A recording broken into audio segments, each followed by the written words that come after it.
축하드립니다. 이번 13일간 여러 곳에 유세하면서 뵀던 분도 계시고 아마 또 못 뵀던 분들도 훨씬 더 많지 않을까 싶은데요. 나름대로는 13일간 유세 횟수를 세보니까 130회, 하루 10번 정도 이제 유세하면서 부지런한 저희 보좌관들이 아마 킬로 수도 다 계산했나 봅니다. 6,500킬로 다니면서 나름대로 열심히 했습니다만 모든 분들 만나지는 못해서 참 아쉽게 생각합니다. 저는 지역구가 서울시 노원구입니다.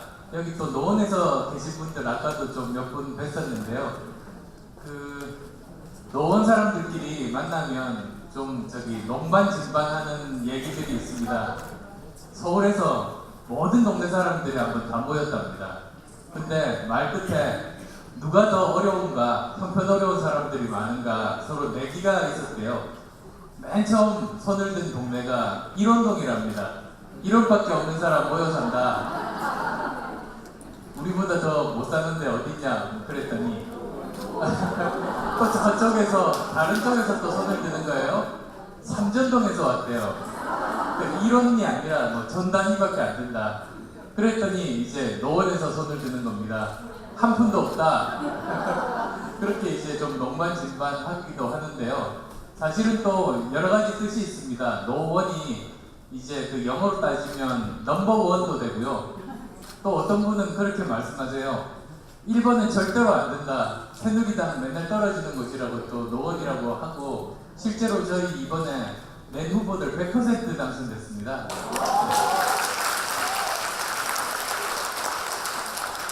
그래서 아마 여기 계신 분들 다 동네마다 좋은 사연, 재미있는 사연, 마음 저린 그런 사연들 많이 가지고 계실 거고, 특히 이제 여기 계신 분들 아마도 한 분 한 분 하룻밤 내내 이야기를 할 만한 그런 여러 가지 경험담들 아마 가지고 계실 텐데요. 오늘 이렇게 또 당선된 이후에 가장 즐거운 자리 아닙니까? 일하기 직전, 이제 당선된 이후에 일하기 직전, 지금이 아마 거의 황금기, 지금이 아마 황금의 시간이실 텐데요. 여러 가지 좋은 말씀들 나누고 서로 이제 친분도 쌓고 그런 좋은 시간, 뜻있는 시간 되셨으면 합니다. 고맙습니다. 무엇보다 이 자리의 주인공이시죠.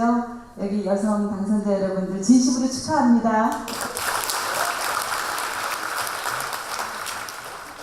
저는 사실 이번 선거에서는요, 세월호 참사의 아픔 때문에 선뜻 좀 나설 수가 없었어요.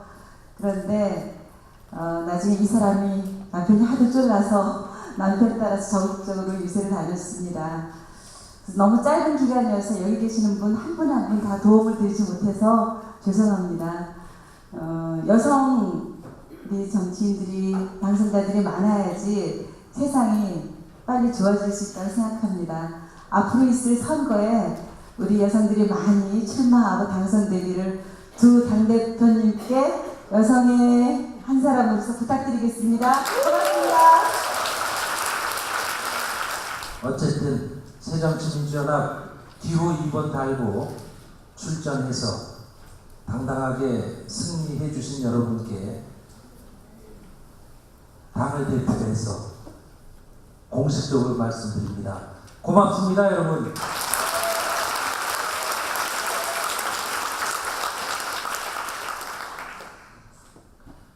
이번 선거 결과를 놓고 여야가 서로 승리했다고 말할 수 없다, 무승부다, 이렇게 말하는 분들도 있고, 또 우리 당 일부는 사실상 진 선거다, 이렇게 말하기도 합니다.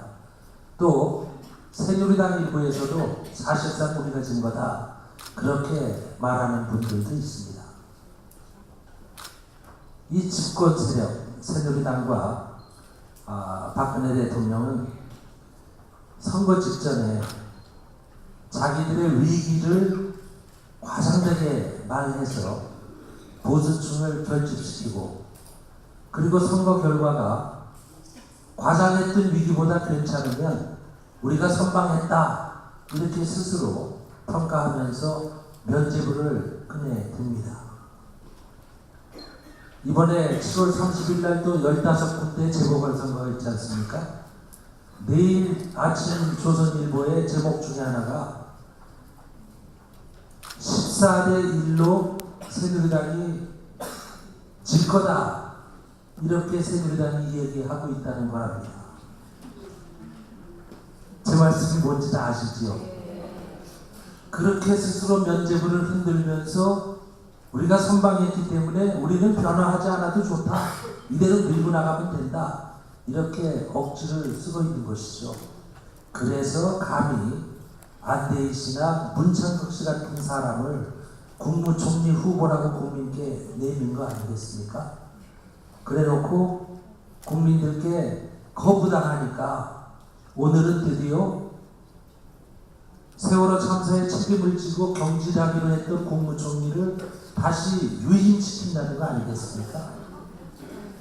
이게 사상 초유의 일입니다. 국제적으로도 이런 예가 없다.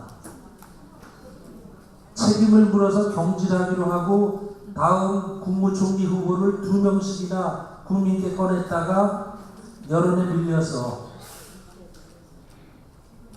자신 사퇴하고 나니까 잘못을 책임지고 물러나게 하기로 했던 총리를 그대로 다시 있게 한다. 이게 참 기막힌 일이죠. 그래놓고 대통령은 인사청문회에 못 가서 안타깝다 그래요.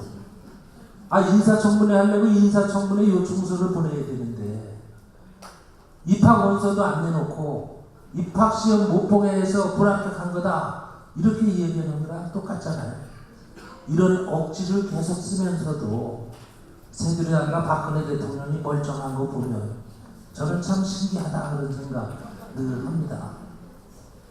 어쨌든 이겼든 졌든 여성 당선자의 경우에는 4년 전 2010년 지방선거에 비해서 무려 28%가 늘어났다. 우리 새정치민주연합의 경우에는 386명의 당선자를 낸 것 대단히 자랑스럽게 생각하는데 여러분도 그렇습니까?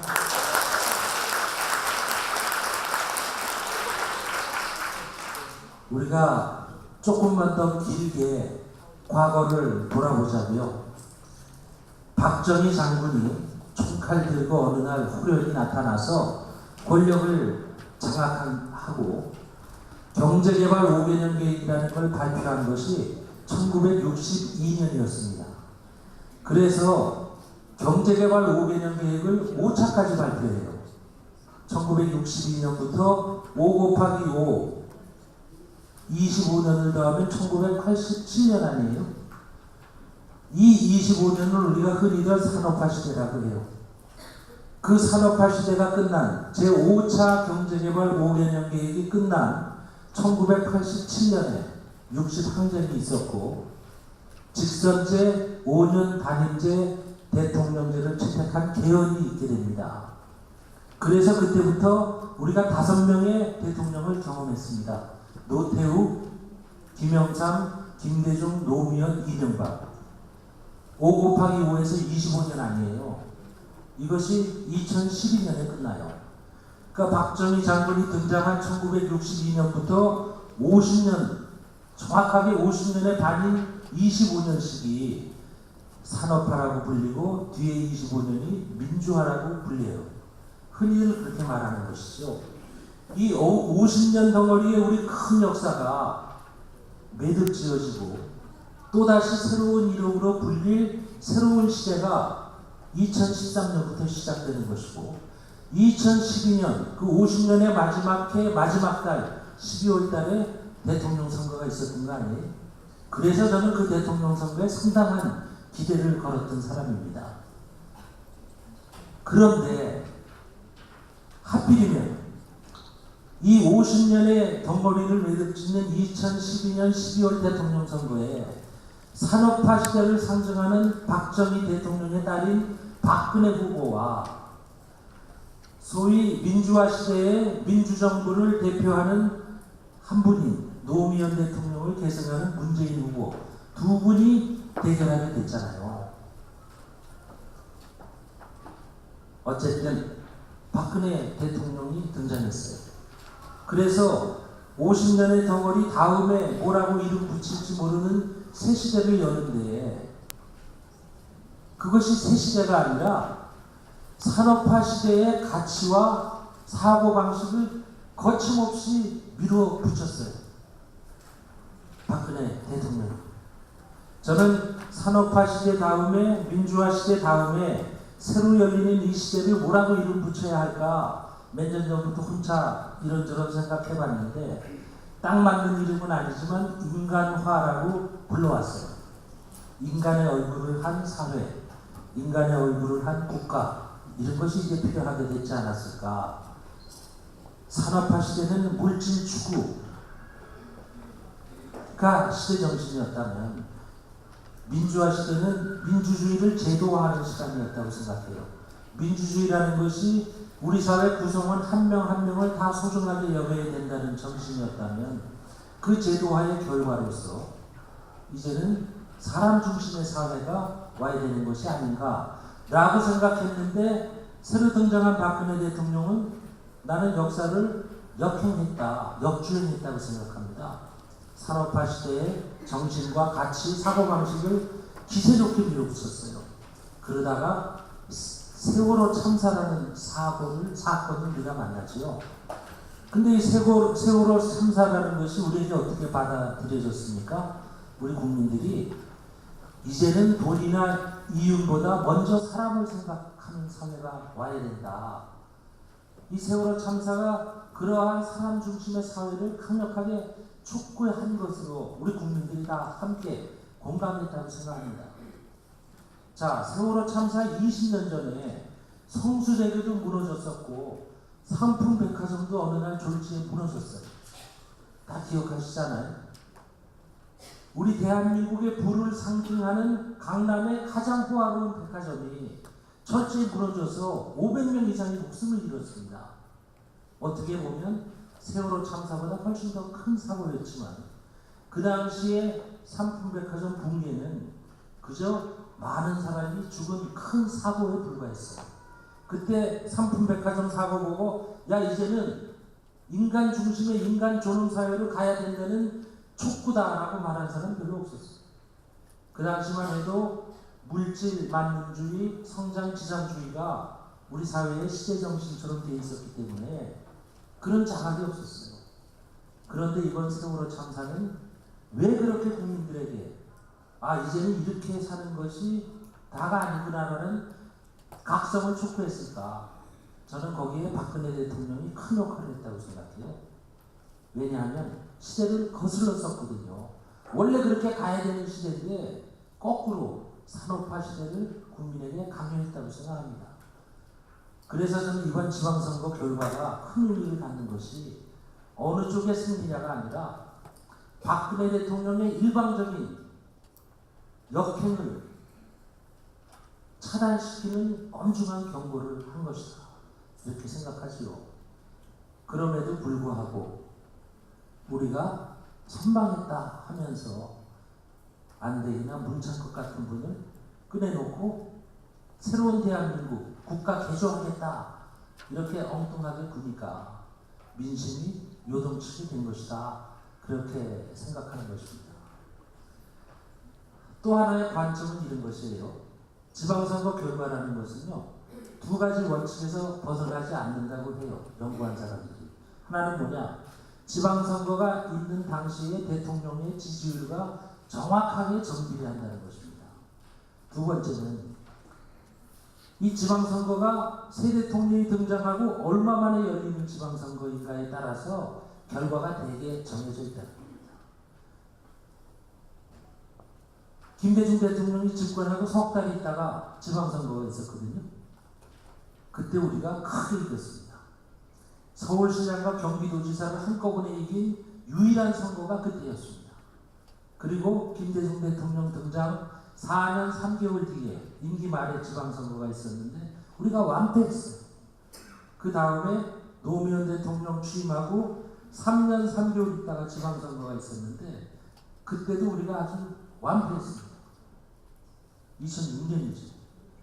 16개 광역단체 중에 열린우리당이 한 군데밖에 못 이겼어요. 민주당이 2군데 이겨서 열린우리당과 민주당 합해야 16분의 3에 불과했어요. 그 다음이 2010년 지방선거입니다. 이명박 대통령 취임하고 나서 2년 3개월 있다가 있었거든요. 그때는 중간평가적인 성격이 있었기 때문에 우리가 좀 선방했어요. 그러나 서울시장, 경기도지사 둘 다 못 이겼기 때문에 우리가 승리했다고 말할 수는 없었어요. 지방선거가 생기고 처음으로 이번에 새 대통령 등장하고 1년 3개월 만에 열린 지방선거였습니다. 절대로 우리에게 유리하지 않은 선거였죠. 그러나 여러분이 선방해줬기 때문에 또 국민들이 세월호 참사를 해서 이렇게 그냥 밀어붙이는 것에 끌려가다가는 안 되겠구나 하는 각성이 계셨기 때문에 우리가 그나마 이 정도의 성과를 냈다. 저는 그렇게 생각하고 있습니다. 자, 이제 거꾸로 뒤집어서 또 생각해 보자고요. 2016년 총선거가 있는데 박근혜 대통령 임기 4년 차에 있는 국회의원 총선거입니다. 우리가 어지간히만 잘하면 아마도 이길 수 있는 좋은 기회입니다. 그 총선거 다음 해에 대통령 선거가 또 있잖아요. 총선거에서 우리가 이기면 대통령 선거 이기는 것에 반 이상을 이기는 것입니다. 그리고 우리가 다음에 정권 교체 반드시 해낼 수 있다고 믿는데 그 대통령이 취임하고 석 달 있다가 지방선거가 있습니다. 그 지방선거 우리가 이기기 아주 좋은 기회 아니에요? 이렇게 우리나라는 4년제 선거와 대통령 임기 5년의 선거가 엇박자를 내면서 주기를 만들기 때문에 다음에 있을 총선과 대통령 선거와 지방선거 이 한 덩어리가 우리에게 대단히 유리한 주기에 해당된다는 것이죠. 우리가 어지간히만 열심히 어지간히만 실수하지 않고 하면 정말 좋은 기회다. 그렇게 생각하는 것입니다. 그런데 그 맨 앞에 여러분이 계신 것이죠. 그렇죠?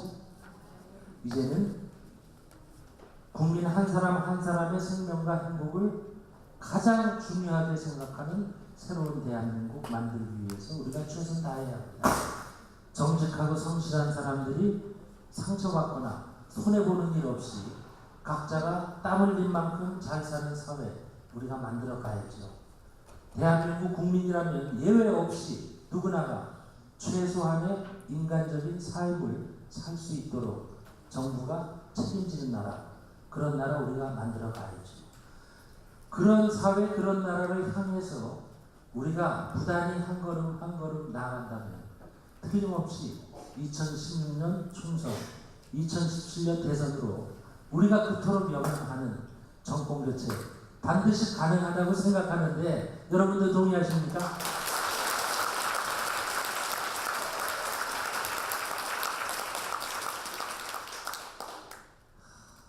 우리 유승희 여성위원장 참 정상적인 것을 넘어서는 그 열정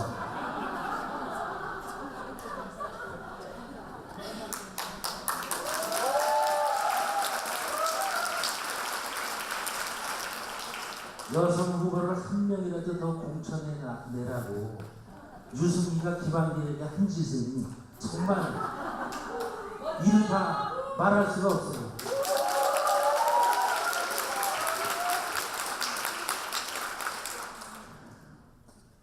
지방선거 평가 여러 가지도 하지만요, 우리가 좀 솔직해져야 합니다.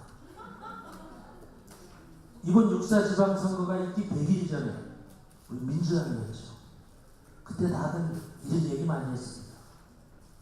우리 지지율이 한 자리 숫자까지 내려갔어요. 우리가 지방선거 지나고도 정당으로 남아있을 수가 있을까? 다들 걱정했어요. 여러분 기억하세요?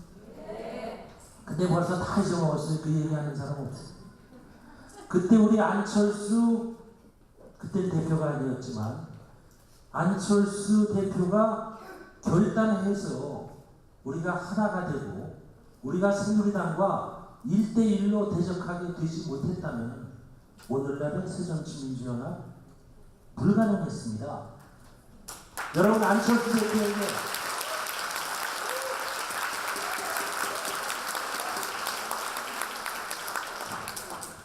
그래서 저는요, 우리 안철수 대표께 정말 늘 감사하고 있습니다. 그때 결단해 주시지 않았다면 어떻게 됐을까? 박근혜 대통령과 새누리당이 그 오만과 독선이 아마 지금은 하늘을 찌르고 있을 겁니다. 그래서 어떤 분들은 공천 과정에 이런저런 불만하는 분도 계셨지만, 그러나 이제 우리가 집권 세력과 당당한 제1야당으로서 맞대결할 수 있게 된 것이다. 그 점 여러분 언제나 잊지 않으셨으면 좋겠습니다. 그럴 수 있죠?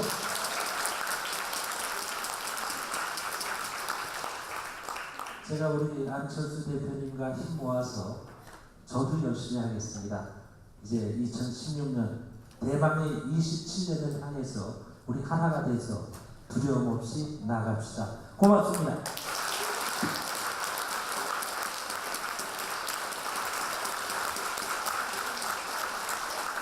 저는 어디가 갔었는지 뭐 강의하라고 그러면 꼭 빼먹지 않는 얘기가요. 그 여성에게 있어서 가장 블루오션이 정치의 바다라고 얘기를 하거든요. 그러니까 예를 들면 5대5 이렇게 되어 있는 직장은 거기는 희망이 없다. 이 뭐 1대 9든지 2대 8이든지 3대 7이든지 이런 곳을 찾아서 가는 게 여성이 가장 진출할 수 있고, 그 다음에 앞으로 이렇게 계단을 올라가기 쉬운 곳이다라는 이야기를 자주 하는데, 저는 제가 2004년도에 정치에 들어왔을 때 여성의 비율이 1대 9였습니다. 지금은 한 3대 7까지 됐나요? 그렇게 아직 안 됐죠? 한 2대 8 정도 됐습니다. 그래서 지금 이 자리에 계신 분들이 사실은 앞으로 미래의 정치의 주역이십니다. 그래서 여러분들께서 그 2대 8을 5대 5로 만드는 그날까지 우리 새정치민주연합 여성의 힘이 대한민국을 만들었습니다.